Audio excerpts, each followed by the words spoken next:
Hello friends, नमस्कार। और आज का स्पेशल इस वीडियो का टॉपिक है स्ट्रोक टेस्टिंग को लेकर। काफी लोग ने मशीन परचेस की है और उनको स्ट्रोक टेस्टिंग के फंक्शन के बारे में कुछ डिटेल्स नहीं पता है, इसलिए स्पेशली मैं इस वीडियो को शूट कर रहा हूं आप लोगों के लिए, ताकि आप स्ट्रोक टेस्टिंग के जो फंक्शन है उसको आसानी से समझ सकें और इसका इस्तेमाल कर सकें।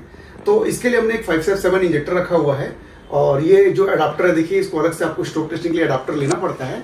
और यहाँ हमने 4 डिजिट की जो डिजिटल गेज है वो हमने रखी हुई है। देखिए, मैकेनिकल गेज का इस्तेमाल मत कीजिए, आप डिजिटल गेज का इस्तेमाल कीजिए, उससे ज्यादा एक्यूरेसी आएगी, प्लस आपका फिनिश ज्यादा रहता है। ये तो ये हो गया, ये आपको मेन ये चीजें होनी चाहिए आपके साथ। और स्ट्रोक टेस्टिंग करने से पहले आप इंजेक्टर जो आपके ओके होना चाहिए। ऐसा मत हो कि आपने इंजेक्टर की कॉइल की चेकिंग नहीं की और आपने इसे लगा दिया शॉर्ट सर्किट इंजेक्टर, तो आपकी मशीन के मदरबोर्ड को भी डैमेज कर देगा।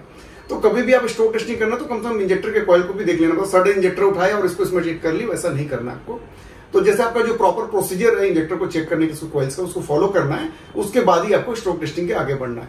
तो इसके बारे में मैं डायरेक्ट आपको कंप्यूटर्स में ले चलता हूं और स्क्रीन में, और उसके बाद मैं आपको डिटेल बताऊंगा स्टेप बाय स्टेप कि किस प्रकार से हम स्ट्रोक टेस्टिंग कर सकते हैं और इस सिमुलेटर में स्ट्रोक टेस्टिंग के एडिशनल क्या फीचर्स दिए हुए हैं जिसका आप इस्तेमाल करके अपने काम को और बेहतर कर सकते हैं। तो चलिए मैं स्क्रीन के ऊपर फोकस करता हूं। तो फ्रेंड्स, हमने स्क्रीन पे फोकस कर दिया। ये देखिए, यहाँ पे एचई फंक्शन दिया हुआ है, इसको पहले क्लिक करना है अपने को। तो ये आपका एचई फंक्शन आ गया। फिर हमने क्या करना है, बॉश को क्लिक किए, यहाँ पे हमने किया और इस जगह से हमने क्या किया, कीपैड को ऑन कर लिया। कीपैड ऑन करने तो वापस यहाँ पे क्लिक करना है। मैंने इंजेक्टर बोला आपको 557 इंजेक्टर हमने लगाया हुआ है, तो ये आ गया 557, राइट। अब इसको मिनिमाइज कर दे रहा हूं मैं और ये आ गया आपका एचई मोड के लिए, ठीक है। ये आपका एचई मोड का स्क्रीन आ गई। अब थोड़ा सा समझते हैं यहाँ पे क्या है। देखिए, यहाँ पे आपको दिया हुआ है, देखिए करंट टाइप में यहाँ पे दिया 14 वोल्ट, ठीक है।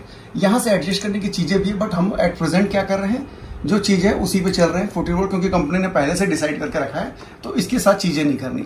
अब यहाँ पे देखिए, यहाँ पे क्या लिखा है, टारगेट प्रेशर, ये 10 मेगा पास्कल दिया हुआ है।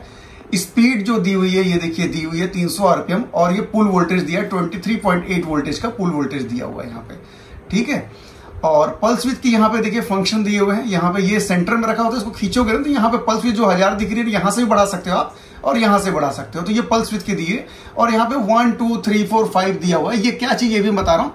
ये 1 है तो यहाँ पे देखिए 10 आ जाएगा, 10 मेगा पास्कल। इसमें जाएंगे तो आप 60 मेगा, तो 60 मेगा पास्कल मतलब 612 आ गया। उसके बाद आप इसमें जाएंगे तो आपका ये 100 आ गया, मतलब 1000। 4 में जाएंगे तो 1200, और उसके बाद आप 5th में जाएंगे तो 1600। तो ये प्रेशर के हिसाब से है कि अगर आप देखिए, स्ट्रोक टेस्टिंग में हम लोग क्या कर रहे हैं, नॉर्मल एक बार देख लिया, हाँ भाई इतना जंप हुआ और हाँ सब कुछ ठीक है, बट एक्चुअल प्रोसीजर जो है वो ये है कि आपको इसको मशीन में लोड में देना है। मीन्स डीजल को हाई प्रेशर सप्लाई ऑन कर देनी है, और उसके हिसाब से ये जो 5 स्टेप दिए, भले ये लेंदी है, बट ये प्रॉपर स्टेप में क्या होगा, डीजल का लोड वर्सेस प्लंजर का जंप, मतलब फोर्स आपको एक तरफ से नीचे की ओर अप्लाई हो रहा है इंजेक्टर, क्योंकि डीजल उसको नीचे जाके जगह पे खड़ा है, वो नीचे की ओर अप्लाई कर रहा है, और प्लंजर उसके अगेंस्ट में ऊपर की ओर अप्लाई कर रहा है। तो वो इस तरीके को आपको समझाने की कोशिश की गई है कि ये तरीके से हमको काम करना है। ये देखिए, यहाँ पे देखिए डायग्राम में दिया है, डीजल जो है वो इस जगह पे है। ये देखिए, डीजल इस जगह पे, ये है स्टैंड है, डीजल इस जगह पे है, और ये आपका गेज इस जगह पे है, और ये जगह है, ये जो कॉइल है, ठीक है। तो जब डीजल यहाँ पे जाके स्टैंड है, क्योंकि कमांड नहीं मिल रही है आपकी, देखिए कमांड वाली जगह है, यहाँ पे अपने इंजेक्टर के 2 कपलर्स आपके टाइट होते हैं, कपलर्स। अब जब इसको कमांड होगा तो ये डीजल क्या होगा, नीचे जाएगा, जंप कराएगा, और ये जो प्लंजर ऊपर की ओर जंप करेगा। ये तो ये जब कॉइल में, जब आपका जो कॉइल में करंट जाएगा तो ये खींचेगी। तो यहाँ पे जो डिजिटल गेज है, तो यहाँ पे लोड का असर तो पड़ेगा ही पड़ेगा ना। तो आप सिंगल लोड के ऊपर मत जाइए, कंप्लीट लोड की बात कर रहा हूं मैं। तो इसीलिए ये 5 फंक्शन दिए हुए, इनका आप इस्तेमाल कर सकते हैं। अब अपन चलते हैं नीचे डिजिटल गेज को, जो मैंने इसमें लगा के रखा हुआ है यहाँ पे। तो ये डिजिटल गेज में खास ये, जैसे आप लोग बोलते हैं 4 डिजिट की ये डिजिटल गेज है। इसमें 2 फंक्शन दिए हुए, इंच और एमएम के। तो यहाँ पे जो आप बटन को दबाएंगे तो ये इंच से एमएम में कन्वर्ट हो जाएगा, अगर आपको एमएम में देखना है, और फिर से इसको दबाएंगे तो ये इंच में कन्वर्ट हो जाएगा। ये जो सेंटर, ये पावर ऑन ऑफ है, और ये आपका 0 की वैल्यू है, ठीक है। तो यहां तक मैंने आपको बता दिया। अब ये देखिए, यहाँ पे फंक्शन क्या दिया हुआ है, स्टार्ट का। स्टार्ट करेंगे जैसे ही, तो यहां पे कई लोगों का कहना है कि डिजिटल गेज में रीडिंग देगा। ये डिजिटल गेज रीडिंग नहीं देगा, क्योंकि डिजिटल गेज के प्लंजर के जंप करने के लिए कोई भी यहां पे मैकेनिज्म फिट नहीं है कि वो इसको कमांड दे कंट्रोलर को कि इस वक्त इतना का जंप हो रहा है तो आप इतने की डिस्प्ले दीजिए। क्योंकि ये जो डिस्प्ले है वो डायरेक्ट डिस्प्ले है, कहां पे, डायरेक्ट इंजेक्टर में, जो हमने इसको एडाप्टर के ऊपर टाइट करके रखा है। तो आप यहाँ पे डिस्प्ले का मत सोचिए, यहाँ पे कोई डिस्प्ले नहीं आएगा। बहुत लोगों के क्वेश्चन आते हैं डिस्प्ले दिखेगा क्या, डिस्प्ले नहीं दिखेगा।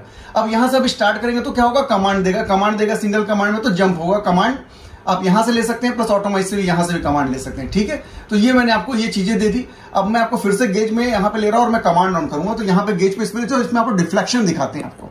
तो फ्रेंड्स मैं इसको कमांड दे देता हूँ। कमांड जैसे ही हम स्टार्ट करेंगे तो यहाँ पे डिफ्लेक्शन आपको गेज में दिखाई देगा। तो ये मैंने इसको ऑन किया और ये देखिए कमांड दे दिया डिजिट में। ठीक है, तो ये अपने 5 सेकंड के बाद जब ये पूरा मतलब 0 हो जाएगा उसके बाद आप फिर से इसको कमांड दे सकते हैं। तो इस बीच में आप इसको 0 कर लीजिए और एक बार और चेक करना है। तो ये देखिए हमने कमांड दे दी, ये देखिए डिफ्लेक्शन आपको दिख गया। तो ये आपका काम करने का तरीका है, इससे आप लगाएं। लेकिन ये जो मोड है इसको जरूर यूज कीजिए, इससे काफी आपको फायदा मिलेगा और आपको काम करने में रिजल्ट्स अच्छे आएंगे। और ये मैंने बताया था, देखिए mm और इंचेस का ही इस वक्त इंचेस के मोड में कन्वर्ट हो गया है। अगर आपको इंचेस में रीडिंग देखनी है तो यहाँ पे कर लीजिए, और mm में रीडिंग देखनी है तो यहाँ से कर लीजिए। और ये इसका 0 करने के लिए ये बटन दिया हुआ, टच स्क्रीन दिया हुआ है। तो काफी अच्छी है, रिजल्ट्स अच्छे हैं, आप इसका इस्तेमाल कीजिए। बाकी किसी प्रकार के किसी और टेक्निकल जानकारी चाहिए आपको मशीन से रिलेटेड तो आप हमसे नीचे दिए हुए नंबर में संपर्क कर सकते हैं। धन्यवाद।